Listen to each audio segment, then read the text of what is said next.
BPL ration card ಹೊಂದಿರೋರಿಗೆ ಇದೀಗ ಒಂದು ಹೊಸ ರೂಲ್ಸನ್ನಾದರೆ ಜಾರಿಗೆ ಮಾಡಲಾಗ್ತದೆ. ಸೊ ಬನ್ನಿ ಇದರ ಬಗ್ಗೆ ಸಂಪೂರ್ಣವಾಗಿ ಇನ್ಫಾರ್ಮೇಷನನ್ನು ಈ ವಿಡಿಯೋದಲ್ಲಿ ನಾವು ತಿಳ್ಕೊತಾ ಹೋಗೋಣ.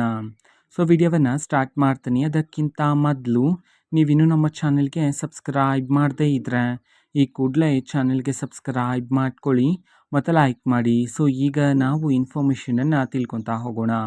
ಹೌದು, ಈಗ BPL ರೇಷನ್ ಕಾರ್ಡ್ ಇರೋರಿಗೇನೆ ಸಂಬಂಧಪಟ್ಟಂಥ ಮಾಹಿತಿಯನ್ನು ತಿಳಿಸಿರ್ತಕ್ಕಂಥದ್ದು. ಅಂತಂದರೆ BPL ರೇಷನ್ ಕಾರ್ಡನ್ನು ಪಡೆಯೋದಕ್ಕೆ ಸರ್ಕಾರದ ಕಡೆಯಿಂದ ಕೆಲವು ರೂಲ್ಸ್ಗಳನ್ನಾದರೆ ತಿಳಿಸಲಾಗಿದೆ. ಓಕೆನಾ?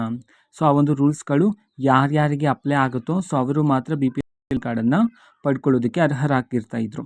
ಓಕೆ, ಸೊ ಈ ಹಿಂದೆ ಎಲ್ಲ ಪರಿಷ್ಕರಣೆಯ ನಂತರ ಹಲವಾರು BPL ರೇಷನ್ ಕಾರ್ಡ್ಗಳನ್ನು ಸಹ ರದ್ದು ಮಾಡಲಾಗ್ತಿತ್ತು, ಬಿಕಾಸ್ ಅವರು ಅರ್ಹರಾಗಿದ್ದರು ಅಂತ ಹೇಳಿ ಕಾರಣದಿಂದಾಗಿ.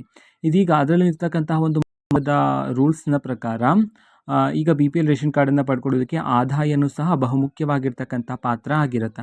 ಸೊ ನಿಮ್ಮ ವಾರ್ಷಿಕ ಆದಾಯ ಈಗಿರ್ತಕ್ಕಂತಹ ಪರಿಸ್ಥಿತಿಯ ಪ್ರಕಾರ 1,20,000 ಆದಾಯ ಮಿತಿ ಇರ್ತಕ್ಕಂಥದ್ದು BPL ರೇಷನ್ ಕಾರ್ಡ್ ಪಡ್ಕೊಳ್ಳೋದಕ್ಕೆ.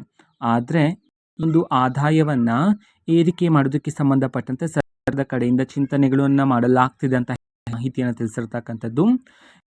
ಎಲ್ಲಿಯವರೆಗೂ ಅಂತಂದರೆ 3 ಲಕ್ಷದವರೆಗೂ. ಈಗಿರ್ತಕ್ಕಂಥದ್ದು 1.2 ಲಕ್ಷ. ಸೊ ಇಲ್ಲಿಂದ 3 ಲಕ್ಷಕ್ಕೆ ಆದಾಯವನ್ನು ಏರಿಕೆ ಮಾಡೋದಕ್ಕೆ ಸಂಬಂಧಪಟ್ಟಂತೆ ಇದೀಗ ಸರ್ಕಾರದ ಕಡೆಯಿಂದ ಮಾಹಿತಿಗಳಾದರೆ ಬರ್ತಿರ್ತಕ್ಕಂಥದ್ದು. ಇದಕ್ಕೆ ಸಂಬಂಧಪಟ್ಟಂತೆ ಇನ್ನೂ ಹಲವಾರು ಮಾಹಿತಿ ಬರಬೇಕಾಗಿದೆ. ಸೊ ಬಂದ ನಂತರ ಆದಷ್ಟು ಬೇಗ ನಾನು ನಿಮಗೆ ಇನ್ಫಾರ್ಮೇಷನನ್ನು ತಿಳಿಸ್ತೀನಿ.